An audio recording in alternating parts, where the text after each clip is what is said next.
नमस्कार। All about plant series में आज बारी है आपके सबसे पसंदीदा फ्लावर हिबिस्कस की। ऑल अबाउट हिबिस्कस में आपका स्वागत है। मैं हूं Anjana. Welcome to Amlan Bagh. Hibiscus, गुड़हल, चाइना रोज, बहुत सारे नाम है इसके। ये एक पेरिनियल पौधा है, मतलब साल भर हमारे पास रहता है। पत्तियां डार्क ग्रीन कलर की साल भर पौधे पर रहेंगी और जब सीजन आएगा तो इतने रंगीन फूल खिलेंगे, इतने सारे खिलेंगे कि पूरा बगीचा हरा भरा रंगीन हो जाएगा। रंगों की बात करते हैं तो देखिए, लाल, सफेद, पीला, पीच, मजेंटा, तो बहुत सारे कलर्स के फूल होते हैं गुड़हल में। और जहां तक साइज की बात है, आप इसे मेंटेन करते हैं तो आप इसको 1 फुट का भी रख सकते हैं, और अगर इसको ऊपर तक जाने के लिए छोड़ देते हैं तो ये 15 फीट ऊपर तक भी चला जा सकता है। ये मेरे पीछे आप देख रहे हैं, ये करीब 6-7 फीट के हैं और प्रून कर करके इनको इस हाइट पे मेंटेन किया, अदरवाइज ये चले जाते हैं ऊपर तक। अब दूसरा सवाल है, इसको कहाँ लगाएं?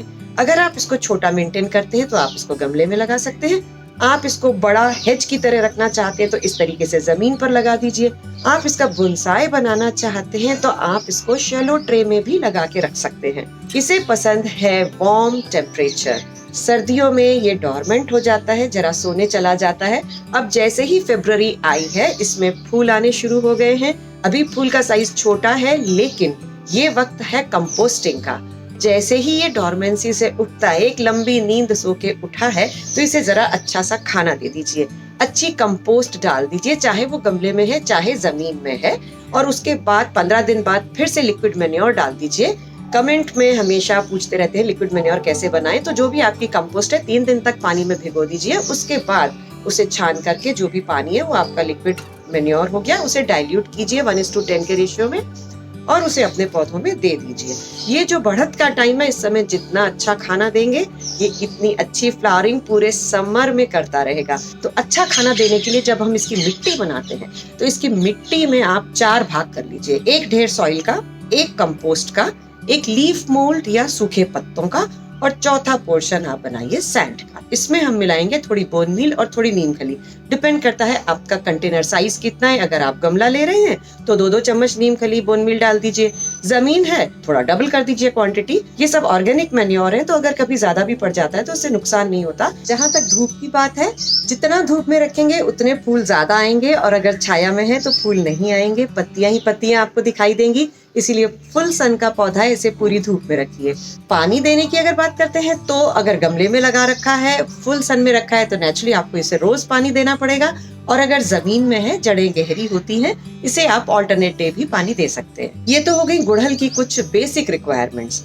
अब जो जरूरी है, इंपॉर्टेंट चीजें जो हमें इसके साथ करनी है, वो है प्रूनिंग। गुड़हल को अगर हम प्रूनिंग नहीं करेंगे तो हम एक अच्छी शेप नहीं ला सकते। तो जब सीजन है, जब इसका ग्रोइंग सीजन है जो अब शुरू हो रहा है, अब हमें गुड़हल पे काम करने की जरूरत है। प्रूनिंग इम्पोर्टेंट है, लेकिन उससे भी ज्यादा इम्पोर्टेंट है उसका करेक्ट टाइम। तो गुड़हल की प्रूनिंग का टाइम है February to March and this is the beginning. इस समय अगर हम प्रूनिंग करते हैं तो बहुत जल्दी पत्तियां आएंगी, उसके बाद बहुत जल्दी फ्लावरिंग भी हो जाएगी। ये जैसे देखिए, मेरा व्हाइट फ्लावर का एक गुड़हल का पौधा है। बहुत लंबी जब इसकी स्टेम जाती है उसके बाद फूल आता है, तो इसकी कलियां आ रही हैं, लेकिन क्योंकि ये इसका बढ़ता टाइम है, इसीलिए मैं इसे फिर भी प्रून करूंगी, ताकि आने वाला जो पूरा गर्मियों का सीजन है उसमें लगातार फूल आते रहे और पौधा अपनी शेप को ना बिगाड़े। क्योंकि इसके बाद हम हार्ड प्रूनिंग नहीं कर पाएंगे। उसके बाद आप सॉफ्ट प्रूनिंग करते रहिए। जब भी कभी आपको लगता है कोई स्टेम 6-7 इंच हो गई है, आप उसको छोटा करना चाहते हैं, कर सकते हैं। हिबिस्कस के बारे में दूसरा बहुत जरूरी पॉइंट है पेस्ट कंट्रोल। हिबिस्कस पर मीलीबग्स, एफिड्स, व्हाइट फ्लाइज बहुत जल्दी अटैक करते हैं। पेस्ट से अपने प्लांट को बचाने के लिए सबसे तो जरूरी है कि आप इसको अच्छी सी खाद दें। अगर आपका प्लांट हेल्दी है तो कोई अटैक इतनी जल्दी नहीं होता है। अगर प्लांट कमजोर है, उसकी इम्यूनिटी कमजोर है, तो पेस्ट अटैक भी जल्दी होता है। दूसरा बात होती है प्रिवेंटिव। अगर हम उसको time to time neem oil spray करते रहते हैं तो भी पेस्ट से हम बहुत हद तक अपने पौधे को बचा सकते हैं। नीम ऑयल के बारे में कमेंट में मुझे कई दफा पढ़ने में आ जाता है कि ये कैसे बनाएं या कैसे यूज करें। जहां तक बनाने की बात है, नीम ऑयल वैसे बाजार में मिलता है, ऑयल बनाने की जरूरत नहीं है, लेकिन हाँ, आप नीम का पानी बना सकते हैं। नीम की पत्तियों को लेकर के पानी में उबालिए, 15-20 मिनट उबालने के बाद उसे ठंडा कर लीजिए, ठंडा करके उसको दुगने तिगने पानी में मिला के उसका स्प्रे कर लीजिए। अगर नीम ऑयल यूज करते हैं तो बाजार से वाटर सॉल्यूबल नीम ऑयल की बोतल लीजिए और उसे 1 लीटर पानी में 8-10 बूंदे नीम ऑयल की डाल के उसको स्प्रे कर दीजिए। अब हम आते हैं कि अगर पेस्ट अटैक हो गया तो क्या करें। आज कमलान सीरीज में मैंने कई दफा कई प्रॉब्लम्स के ऐसे सॉल्यूशंस का जिक्र किया है। कभी भी आपको कोई प्रॉब्लम होती है तो आप आज कमलान सीरीज के 10 एपिसोड्स हैं, उनसे आपकी कई प्रॉब्लम सॉल्व हो सकती हैं। Soap solution is the best option to remove mealybugs from hibiscus.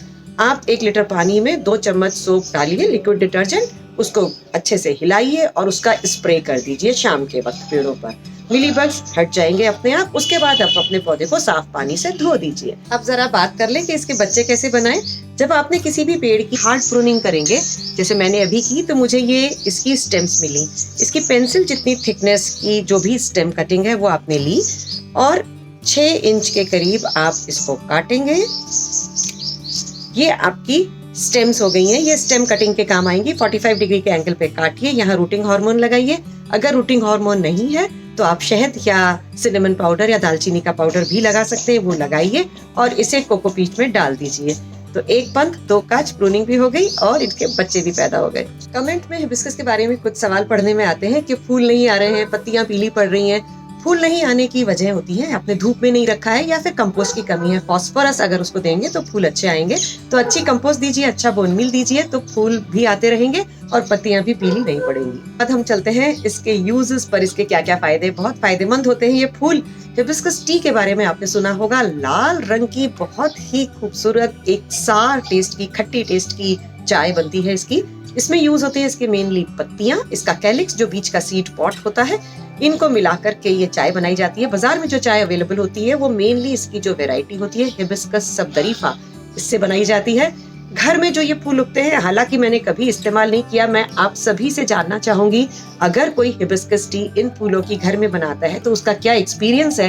Please comment box में शेयर कीजिए ताकि हम सभी फैमिली मेंबर्स को इसके बारे में पता चल सके कि किस तरीके से हम इसका उपयोग करें।